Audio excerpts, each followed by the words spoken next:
So I'll skip along to introducing Phil Harrington. He's the principal consultant and leader of the carbon and energy team for the professional services firm Pitt & Sherry. He's been engaged in climate change and energy policy development, analysis and administration for over 25 years. Phil has previously held the positions of Senior Executive Manager, Australian Greenhouse Office, now Department of Climate Change and Energy Efficiency in Canberra, Head of the Energy Efficiency Policy Analysis Division at the International Energy Agency in Paris, Minister, Energy and Agriculture, Australian Permanent Delegation to the OECD in Paris, Deputy Secretary in the Tasmanian Department of Infrastructure, Energy and Resources, and Group Manager, Market and Regulatory Policy, Aurora and Energy. His extensive list of credentials goes on from there, and I don't have time to cover them all. But the reason I was really enthusiastic to get Phil to this conference is because I saw him speak at the Students of Sustainability Conference in 2013 in Tasmania, which I previously mentioned, and he blew me away with his critical analysis of the current carbon policy and economic solutions in Australia. And I was inspired not only by his brilliant analysis, but also his passion and his inspiration to make change for all the same reasons that we do. So I hope you get as much out of his talk now as I did back then. Over to Phil. Thanks very much. Thanks, well, you can't. Wow, talk about setting me up for a fall. Thanks, everybody. Thanks for the invitation to come and speak. As Harry mentioned, I've been doing this for a little while now. My career in climate policy really started back in 1986, which I fear is probably before half of you were born. It's making me feel very old. But you're demonstrating, just by being here on a Sunday afternoon, that quality of perseverance that we heard about the importance of just this morning. I'm not sure what capacity I'm here in today. Ex-speaker at Students of Sustainability is clearly one of them. I am a consultant in the climate policy field. I've been doing that for about 6 years now. I'm an activist involved in my local climate action group in Hobart and on the board of a couple of not-for-profits that are involved in the space. I spent most of my life as a policy developer, policy analyst. I'm an economist by training. Been privileged to work both in Canberra and overseas in international organisations, negotiated on the Kyoto Protocol. There's been a few mentions of the National Renewable Energy Target during this conference. I'm proud to say that I put 2 years of my life into making that a reality when I was Senior Executive Manager at the Australian Greenhouse Office, and I feel that that's had a legacy that's probably going to outlive me, which is kind of cool. I felt I was invited to do this talk probably nearly a year ago, or at least 9 months, by Kate, and I was asked to address climate policy and economic and environmental critique. But unfortunately, since that time, I've had to question what climate policy have we got left in this country to even critique. The list of the fallen now includes the carbon pricing mechanism, or at least scheduled to fall very soon. The Department of Climate Change and Energy Efficiency is no more, actually killed off by the Labor Party, not by the current government. The Climate Change Commission, as we've heard from Tim Flannery. The Climate Change Authority is scheduled to be wound up at the end of June. The Energy Efficiency Opportunities Program, the Clean Energy Finance Corporation, whatever goes under the heading green tape, we don't know what that is, but whatever it is scheduled for cutting. The National Renewable Energy Target is definitely up for grabs, as we've heard through this conference. At least 50 state and territory climate programs have been axed in the last 12 months. I'll come back to them on my next slide. Feed-in tariffs for solar energy have been slashed, in some places removed altogether, such as in Queensland. What else is at risk? The Great Barrier Reef, respect for science, social trust and faith in leadership, amongst many other things that are at risk as we speak. Just to illustrate, this actually, as you can see, goes back to the 21st of August, the Climate Spectator, of which I'm an avid reader, noted that back then the number of state government carbon reduction and energy efficiency programs scrapped has trebled from 15 in April to 50 by August. I'd love to know what the number is now. So we've been focusing a little on national policy and having fun beating up federal politicians, and I encourage you to keep on with that sport, by the way.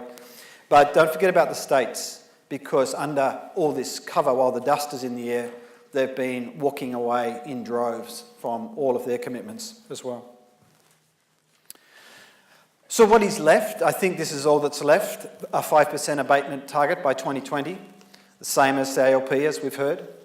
However, we learned during the election campaign that the current government's commitment to that 5% target is contingent, and it's contingent on the amount of money that they've allocated to the emissions reduction fund already.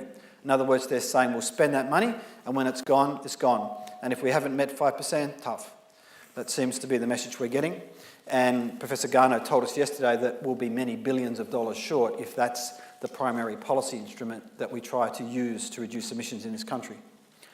We know that from the government that they will not lift their abatement target unless at least Europe, the US, China and India agree to do so. That may come back and bite them very hard, because that is not an impossibility at all, and something obviously that we hope will occur. The Emissions Reduction Fund, which remains a paper at this stage. There's nothing more to show than a green paper. I don't know how many of you have read the green paper. There's not a whole lot of detail there. Those of us who are professional economists, you've heard Ross Garner's views about it yesterday. Ken Henry was in the media about a week ago. Really, it's a paper bag holding water. Whatever efficiency standards and building codes, etc., that have been doing the hard yards, the heavy lifting, if you like, on greenhouse gas abatement for, in some cases, many decades in Australia, all of which are given effect by regulatory mechanisms and therefore could be classed as green or red tape and may or may not survive. Carbon farming, it's not my field, agriculture, but we've heard views already about the likely efficacy of that as an abatement policy. So this is where I intended to start my presentation, just with an overview, an environmental and then an economic critique is what I've been asked to do. Well, we've heard a lot about the environmental critique, I think, already. Emissions in Australia and indeed in the world, but particularly the Western industrialised economies, simply must fall very far and very fast. 5% by 2020 is simply not in line with the science. It is way too little, way too late. We know that we're already suffering from climate change effects, but there's a lot worse to come. I won't go through the details. We've heard a lot about them. These are images from Victoria and Queensland, respectively, just some of the impacts we can expect to see more of and more often in our future. The only feasible global solution for addressing climate change, and of course we know it's a global issue that must be addressed globally, is this solution that's called contraction and convergence. I think it's been touched on in the last couple of days, not a great deal of detail. I'll come back to it. But in short, we need at least a 90% reduction in greenhouse gas emissions from the developed countries, including Australia, by 2050, or in fact probably earlier, probably 2040 is more like the date. And yet we've selected reverse gear, as we've been hearing. What about the economic critique? Just in overview, as an economist, and my work as a consultant is around essentially demonstrating the business case, as it's often called, for radical reductions in greenhouse gas emissions and just how cost-effective they are.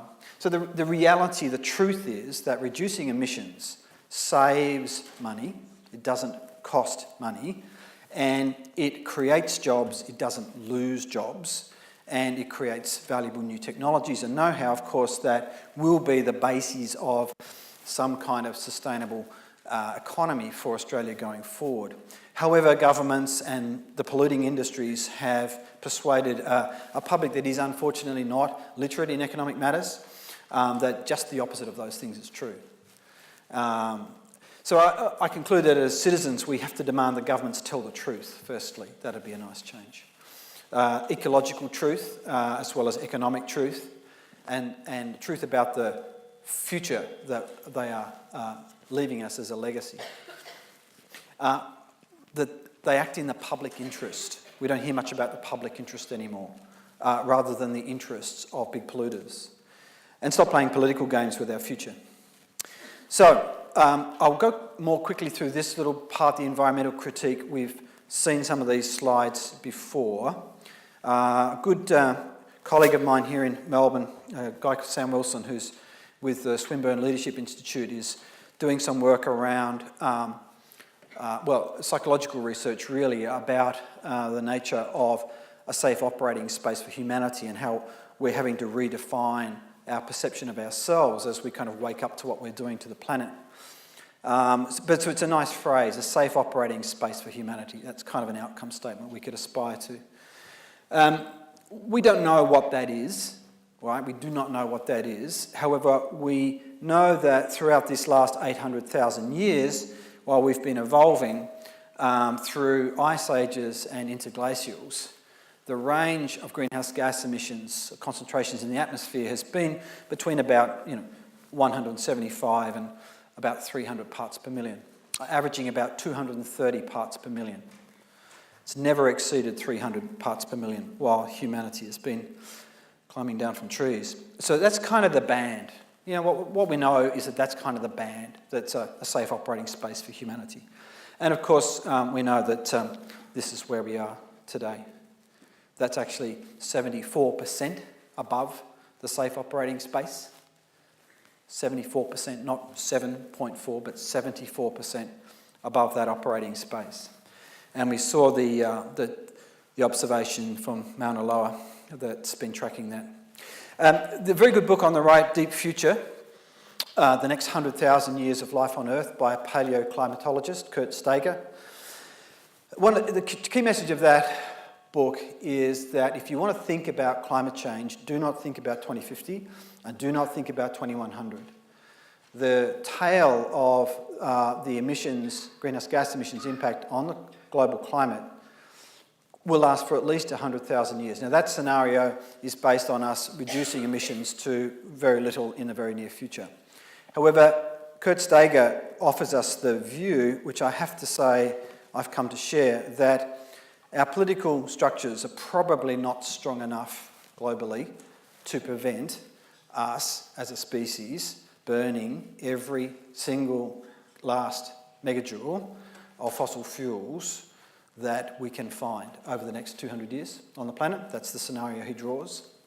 And if we do that, then his projections as a paleoclimatologist is that we'll get up to about 1,400 parts per million of CO2 in the atmosphere, not 400. And that the footprint of that wedge of warming, which will average at least 10 degrees, possibly up to 12, will last for 1 million years. And he points out that that'll have some interesting impacts, including avoiding a couple of ice ages that we're scheduled to have, which you might well call benefits, but quite frankly will create a planet that we don't recognise, or our ancestors won't recognise. Not our ancestors, predecessors, whatever the word is.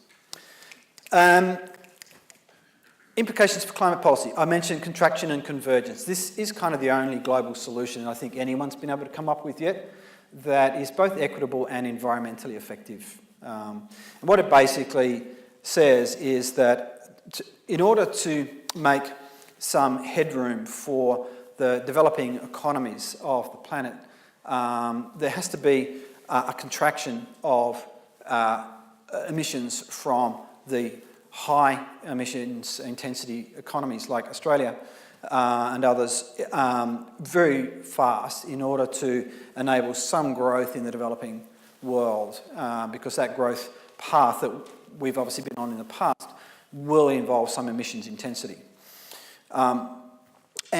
But then the longer term goal is that we move towards essentially a global equity position of a global carbon budget per capita. By the way, I've done the maths around that. The global carbon budget per capita that we can afford to live with is a bit less than 1 tonne of emissions per year per capita globally. Australia is currently about 27 tonnes. All right, so we've got a little way to go. There is no other way than a globally cooperative outcome. Global greenhouse gas abatement will not occur down the barrel of a gun. Leadership, cooperation, an idea of what our enlightened self-interest is as a species is the only way. according to one Phil Harrington. What are the implications for policy of contraction and convergence? Well, here's three kind of trajectories that are based on having a 75% chance of limiting global warming to 2 degrees by 2050. And I do ask you to consider for a moment, if you knew that you had a 75% chance of arriving in London, would you take the flight? I mean, 3 chances out of 4 you're going to get there. And how many people would do it? Maybe not too many, but that's what we're doing with the planet. We're happy to take those odds. In fact, we're above the track that takes us has a 50% chance of limiting global warming to 2 degrees as we speak. But you'll notice the other thing is that essentially every year of delay means that the trajectory we have to follow in order to achieve that outcome of contraction and convergence and 2-degree warming just gets harder and harder. And that's where the observation about a critical decade came from. That's the kind of the maths that sits behind that. And the political reality is that we could finish this critical decade before there are political circumstances in this country that enable any kind of serious climate policy to exist. So what are the implications of the real situation as distinct from what we hear from politicians? We must phase out the use of fossil fuels, quite as simply as that. Natural gas is not a solution, as the Minister was telling us. It's part of the problem. It's a rapidly growing part of the problem. It must be phased out, along with coal and petroleum. But what are we doing instead? Well, we know we're dumping spoil in the Great Barrier Reef Marine Park in order to make way for some of the biggest new coal developments in the world. Every one of these LNG plants that we've been hearing about, liquefied natural gas, will emit up to 30 million tonnes per year at their peak of production. That's each. Kind of puts, household insulation programs into perspective. Of course, we have to switch to renewable energies and develop a culture of resource efficiency that currently does not exist here, but it does exist in other places around the world, and so we have inspiration and models that we can readily import into Australia. And developing the knowledge and the technologies of the future, lots of ideas there, which, again, we're not investing in. Most of the carbon research in Australia is being invested in what? The chimera of clean coal. That's what it's being invested in. This may be unpopular, but the view that it matters whether we have a carbon tax or an emissions trading scheme or something called direct action, whatever that is, I really do urge you to put that debate behind you. It's totally irrelevant. What matters, as we heard yesterday in particular, is what the atmosphere sees. All right? What the atmosphere sees is the rate of emission of greenhouse gases. How we achieve a reduction and how quickly we achieve it, is a second order. How we achieve it is the second order question. It's not trivial. If we were trying very hard to reduce greenhouse gas emissions, it would impose some costs.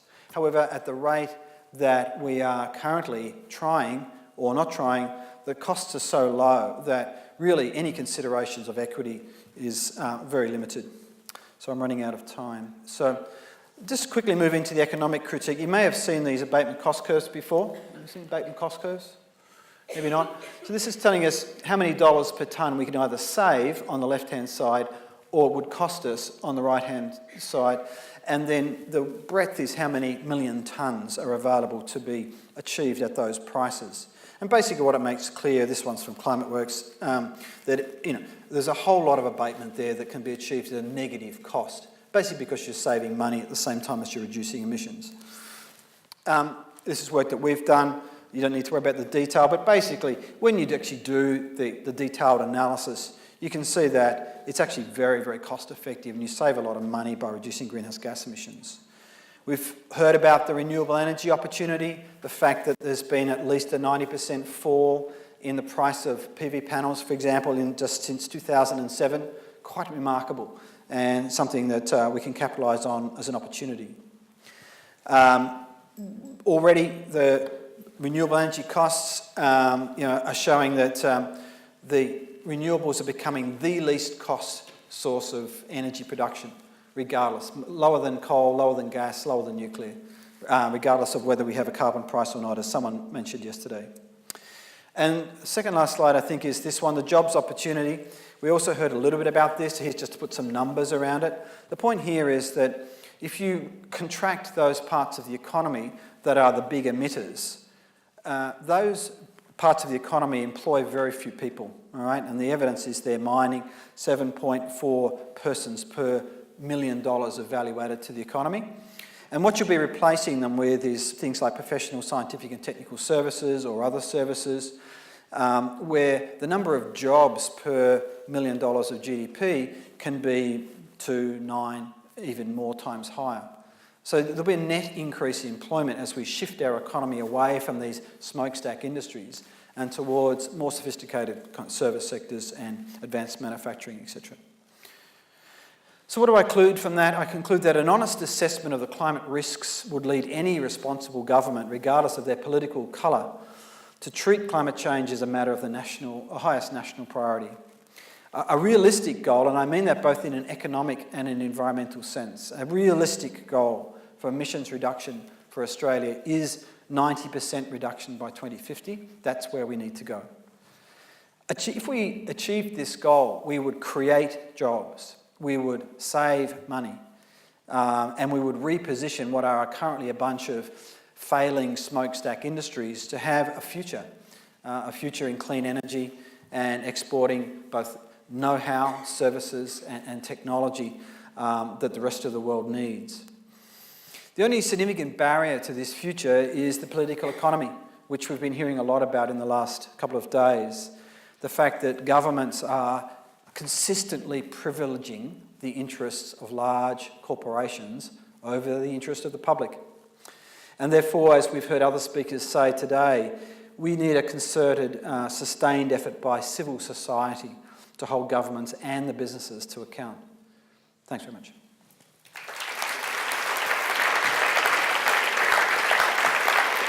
Thanks, Phil. We'll have a few questions. Sure. Thanks very much to Phil for what I thought was a very sophisticated and pointed analysis of our current situation from an environmental, economic and somewhat political perspective.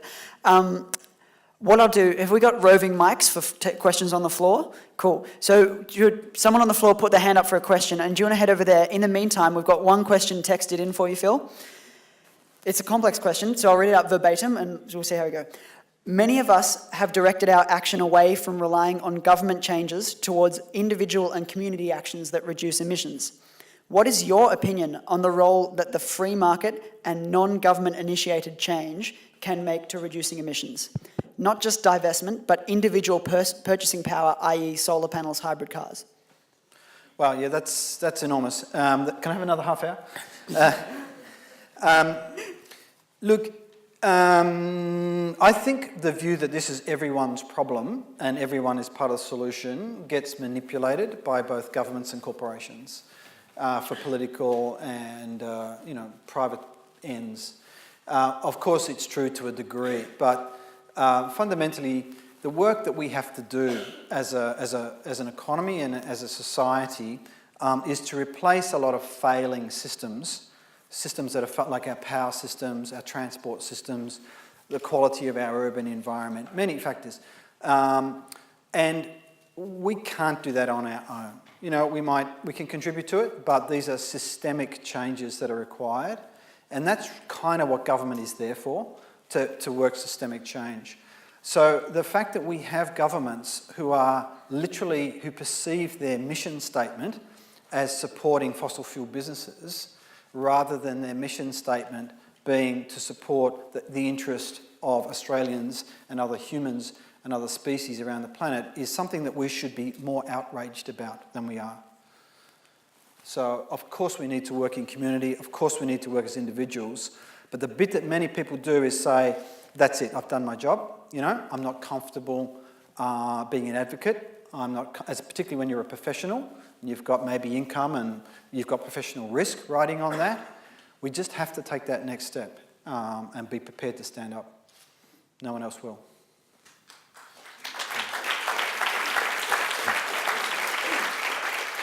Thanks, Phil. All right, has Tash found someone? Yes, Peter. Thanks a lot, Phil. That was great. God forbid that this should sound like a Marxist rant, but I'm directing it to you as an economist and picking up from the last slide and so on. But if we accept that contraction and convergence is necessary, and if we put climate change in the context of other environmental changes and resource uses and various dimensions, and if we advance the argument that economic growth will come to an end in the near future and that capitalism can't exist unless you have an average of 3% growth per year, then if you're talking about political economy, you're moving towards a situation that completely undermines the current dependence on capitalism. So I just wonder where you stand on the issue of, I suppose, to hone it down onto the issue of economic growth. Do you think in the scenario that you paint that continuing economic growth globally is possible? Oh, look, as an economist, I share the view of many of the founders of our political science, or human science, which is the answer is definitely no, it's not possible. And Adam Smith was the first to state that very clearly, for those of you who know your economic history. So no, it's not possible. However, if we think tactically for a minute, standing up and saying what we've got to do is stop economic growth is probably not your leading line, when you want to engage someone on the question of what do we do about climate change. So I think, someone I think mentioned earlier today that, that's maybe the last kind of psychological hurdle that we clear as a species. And I think the way to sneak up on that is to make it irrelevant by, changing the quality of growth, getting the outcomes that we want from, the economy is there to do something. It's there to actually serve us, not to destroy the planet we live on. And if we did that, then I think you would find, as other countries have, not deliberately, but let's take Japan. Their economy hasn't grown for 25 years. Anyone been to Tokyo lately? It's a pumping town, it's a pumping town. It's not fallen apart, but it hasn't had any economic growth for 25 years. Now, they started as a very wealthy economy, and they didn't set out to have no economic growth, but it's happened anyway. So I kind of think it does demonstrate that we can live without it. But let's kind of start with maybe more measurable goals or achievable goals. Thanks, Phil. I'm afraid we only have time for one more question, and I've already got one that's been texted in that I think is quite relevant. But I'd encourage everyone to speak to Phil if you're available during afternoon tea, because obviously Phil could go on for a long time talking about the complexities of the situation. So one more question for Phil that's been texted in by Jenny.